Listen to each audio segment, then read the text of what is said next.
السلام علیکم۔ نور پوائنٹ کے خوبصورت پلیٹ فارم سے آپ کے ساتھ مخاطب ہوں نور حرم۔ امید کرتی ہوں آپ سب ٹھیک ہوں گے، اللہ کے کرم سے میں بھی ٹھیک ہوں۔ آج کی ویڈیو میں بات کرتی ہوں اور مردوں سے کیسے بچا جائے۔ ویڈیو کی طرف بڑھنے سے پہلے میری آپ لوگوں سے ریکویسٹ ہے، چینل کو سبسکرائب کیجئے، ویڈیو کو لائک اور شیئر کیجئے، ویڈیو کو اینڈ تک دیکھیے گا۔ چلتے ہیں اپنی ویڈیو کی طرف۔ اگر مرد سے بچنا ہو تو اپنا حسن سنبھالو۔ وہی مرد جس کو ہم لڑکیاں حیوان کہتی ہیں، جسے کبھی درندہ کہہ کر پکارتی ہیں، کبھی جانوروں سے بھی بدتر الفاظ سے بکارتی ہیں، جسے جسم کا پجاری کہتی ہو، جسے ہوش کا مارا کہتی ہو۔ مرد ان سب باتوں کا اعتراف کرتا ہے کہ وہ حیوان بھی ہے، درندہ بھی، جسم کا پجاری بھی، مرد آگ ہے۔ عورت یہ بات جانتی ہے، چنگاری لگنے کی دیر ہوتی ہے کہ آگ بھڑک اٹھتی ہے، اور آگ کبھی چنگاری کے بغیر نہیں لگتی۔ قصور کس کا ہوا، آگ کا یا چنگاری کا؟ فیصلہ آپ لوگ خود کریں۔ میں نے کسی کام کے لیے ایک مال میں قدم رکھا تو اچانک خوشبو آنے لگی۔ سوچا، ادھر ادھر دیکھا، نظریں دوڑائی، لیکن خوشبو کے احساس زیادہ ہوا اور میں مائل ہونے لگی۔ ادھر ادھر نظریں اٹھانے پر مجبور ہو گئی۔ نظریں اٹھانے کی دیر تھی، ایک حسین جمیل پری میری آنکھوں کے سامنے، دوپٹہ ایک سائڈ پہ لیے ہوا، اپنے کندھے پر رکھا ہوا، ادھر سے ادھر جا رہی ہے۔ اس کا کیا حسن تھا، جیسے سارا حسن اس پر ختم ہو گیا۔ تمام مرد اس کی طرف دیکھنے لگے جیسے کوئی تماشا ہو، اس نے اپنا تماشا بنا کے رکھا ہوا۔ قصور کس کا تھا، اس حیوان کا یا اس لڑکی کا؟ اچانک وہ لڑکی ایک مرد سے مخاطب ہوئی۔ اوئے، کیا گور رہے ہو؟ اس مرد کے پاس جواب نہیں تھا۔ کیا کہتا وہ بیچارہ کہ تم کیا جلوہ یہاں پہ بکھیرنے آئی ہو؟ اس میں اس مرد کا قصور نہیں، مرد کی فطرت ہے۔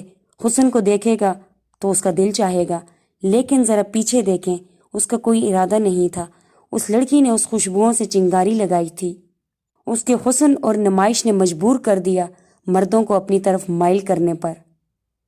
اسی طرح میں ایک دکان میں گئی اور وہاں پہ ٹی وی آن تھا اور ایسی بے شمار حسینوں کو احتجاج کرتے دیکھا۔ میں پھر پریشان۔ اچانک میری نظر ان کے ہاتھ میں پڑے مختلف بینرز پر پڑی، جن میں لکھا تھا، عورت کو کھلونا نہ بناؤ، عورت کو آزاد کرو، ریپ بند کرو، عورت کو گور نہ چھوڑو، آزاد کرو۔ میں عورت ہوں، کھلونا نہیں۔ میں عجیب کشمکش میں گم تھی۔ پھر میں نے نتیجہ نکالنے کی ٹھان لی کہ غلطی کس کی ہے۔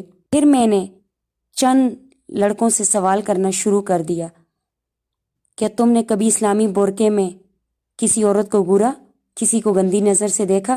سب کا ایک ہی جواب تھا، بہن، بھلا ٹوپی والا برقع پہنے لڑکی جا رہی ہو تو اس کی طرف کون دیکھتا ہے؟ ہم تو بس ایٹم دیکھتے ہیں۔ اسی وقت میں بہت زیادہ شرمندہ ہوئی۔ قصور ان مردوں کا نہیں، قصور ہم عورتوں کا ہے، چاہے وہ میں ہوں یا آپ ہوں۔ ایک لڑکی نے لائن دی، بات چیت پر پہنچی، بنا کہے اپنی تصویر بھیج دی۔ مرد نے تعریف کی، کچھ دنوں میں اور تصویر مانگی تو بنا دوپٹے کے یا گلے میں دوپٹے لیے تصویر کی لائن لگ گئی۔ اب مرد کیا کرے؟ چنگاری کا سارا قصور ہے۔ مرد کی تو فطرت ہے جو قدرت نے اس کے اندر رکھی ہے۔ فطرت سے لڑنے کو تو وہ رہا، ملاقات کا پوچھے تو اصرار پر لڑکی مان گئی۔ ملے تو 2-3 ملاقاتوں پر بات آگے پہنچی، یہاں تک کہ جسمانی تعلق بھی قائم ہو جاتا ہے، بات پریگننٹ تک پہنچ جاتی ہے۔ اب کیا ہوگا؟ لڑکی لڑکے کو گالیاں دیتی، غصہ کرتی۔ مرد کو ایک لمحے میں اس نے ظالم بنا دیا۔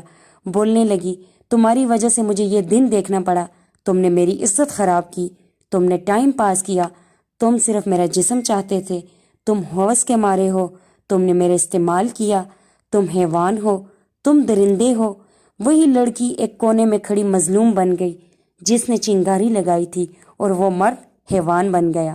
پھر بات آگے بڑھتی ہے، سماج کے کٹڑے میں آتی ہے، عدالت ثبوت دیکھتی ہے، مرد کو رسپیکٹ قرار دے دیا، یا پھر مرد کو ظالم، عورت کو مظلومیت کی پہلی صف میں کھڑا کر دیا جاتا ہے۔ مرد تو ظالم تھا، حیوان تھا۔ نہ تو سماج کی عدالت مرد کی سنتی ہے، نہ قانون آگے دیکھے، چنگاری کو نظر انداز کر دیا، عورت کو بری کر دیا، مرد کو قید کر کے سزا سنا دی۔ اسی طرح لکھنے والے مرد کو حیوان، درندہ، جانور، شکاری لکھ دیتے ہیں، جو دل میں آتا ہے لکھ دیتے ہیں۔ اس عورت کے انٹرویو شروع ہو جاتے ہیں، عورت اسٹار بن گئی، مرد ایک بار پھر اپنا تعارف حیوانیت کے قصے میں لکھوا گیا۔ بات یہاں نہیں ختم ہوتی، بات مرد کی 7 نسلوں تک پہنچ جاتی ہے۔ اسی طرح وہی مرد ارادہ کرتا ہے اب عورتوں کو نہیں گوروں گا، لیکن بازار جاتا عورت حسن کی نمائش کے ساتھ موبائل بیچ رہی تھی۔ سم لینے جائے وہاں لڑکی، مارکیٹ جائے وہاں لڑکی، سفر میں ہو وہاں لڑکی، حتیٰ کہ مٹھائی لینے جائے تو وہاں بھی لڑکیاں۔